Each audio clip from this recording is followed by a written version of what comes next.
Mani sauc Artūrs Punte.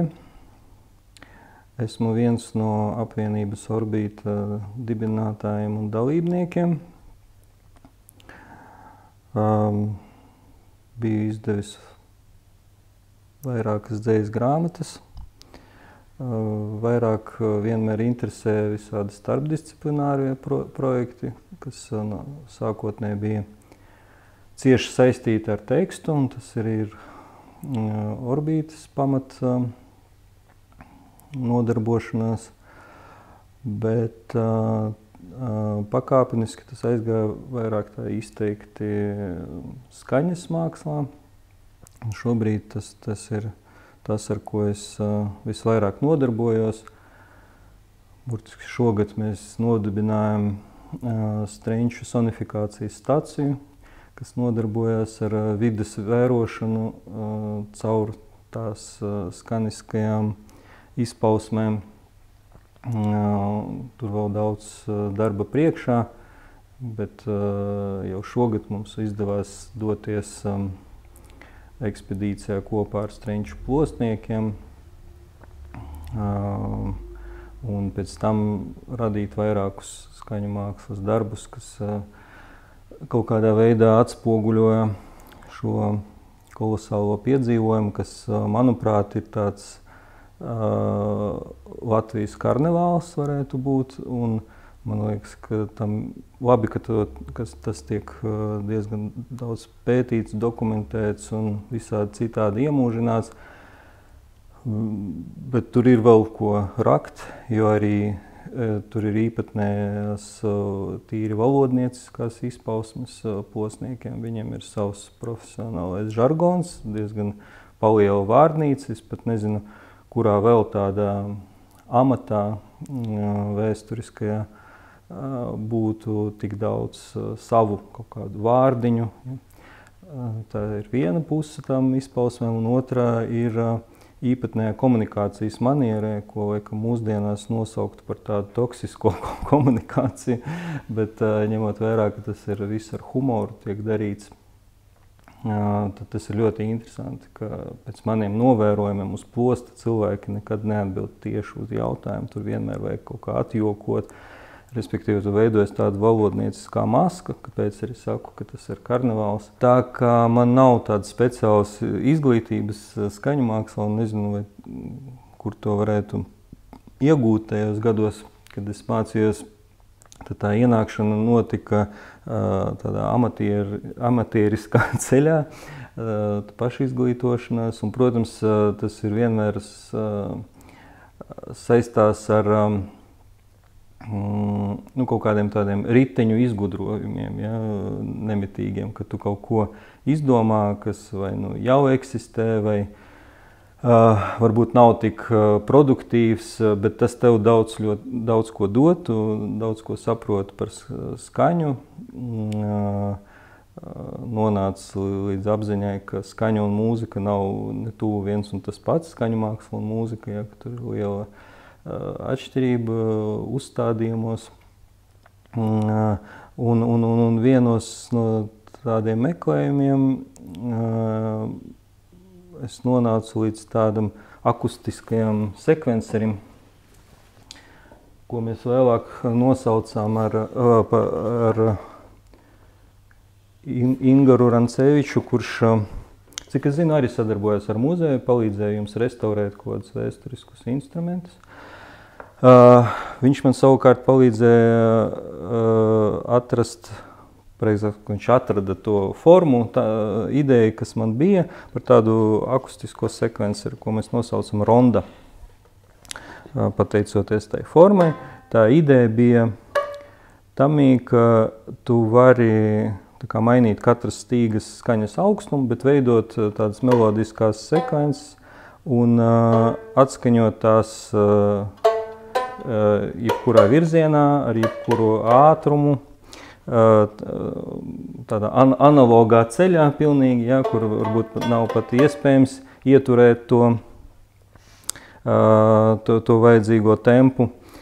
Un vēl viena viņa īpatnība ir tāda, ar šīm bumbiņām var mainīt tā kā skaņas augstumu. Un vairāki mediātori, 3 pusēs viņam ir mediātori. Šeit mēs redzam, tas eksemplārs, ko es nodošu muzejām, tas ir viens no pēdējiem tādiem prototipiem, bet te vēl redzēt, kāpēc arī gribu viņu iedot jums, ka te vēl redzēt mūsu meklējumu procesu, jo, piemēram, mediātori katrs ir no sava materiāla, mēs meklējam to optimālo, te ir kaut kāda kurpes zoles materiāls izmantots, āda un plastikāts. Tas pielietojums, kā mums likās, varētu būt izglītojoši, jo man abas meitas gāja mūzikas skolā.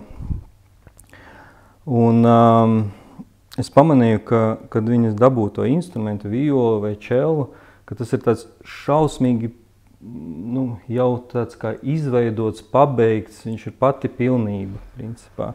Un tam visu, ko var darīt tas bērns, ja, viņš var tikai pakļauties pilnīgi tam instrumentam un tai tehnikai, kas ir gadsimtiem izstrādāta, kas jāspēlē. Bet man likās, ka būtu foršāk iepazīstināt ar pašu to procesu, ka skaņa augstums ir atkarīgs no stīgas garuma, var pats pamainīt to stīgas garumu, ka melodija veidojas no tā, ka tu saliec dažādus skaņas augstumus noteiktā sekvencē, ko nozīmē temps un tā, un ka tādā rotaļīgā veidā, ka tev nekas nav jāmāk. Tas bija viens no tādiem posmiem pirms kādiem 5 gadiem, kad bija interesanti ieiet skaņu mākslā caur tādu pamatlietu izgudrošanu priekš sevis, teiksim tā. Bet tad man sāka vairāk, es domāju, arī pārējos orbītas dalībniekus interesēt tādi vairāk integrēti risinājumi, ja mēs atkal izmantojam matemātiskās metaforas, kad tas teksts nosaka to, kāds ir tas skanošais pavadījums. Tas virsmu uzdevums ir mākslinieki ir drīzāk radīt koncepcijas, kas bieži vien izpaužās, protams, valodā, ar diezgan skaidru valodisku tādu vēstījumu, radīt tos apstākļus, kuros tas skaņas notikums arī varētu notikt. Tas ir tas, kas, manuprāt, vieno skaņu mākslu ar literatūru.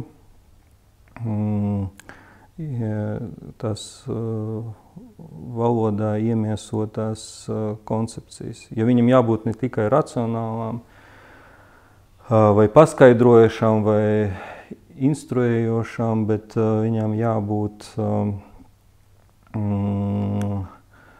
estētiski attaisnotām.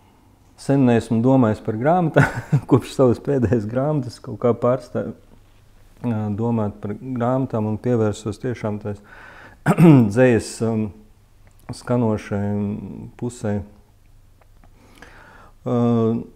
Ir, protams, visādi eksperimentāli veidi, kā integrēt skaņu arī grāmatā. Bieži vien, es domāju, tas strādā arī tādā veidā, ka lasītājs zina, pazīst dzejnieka balsi.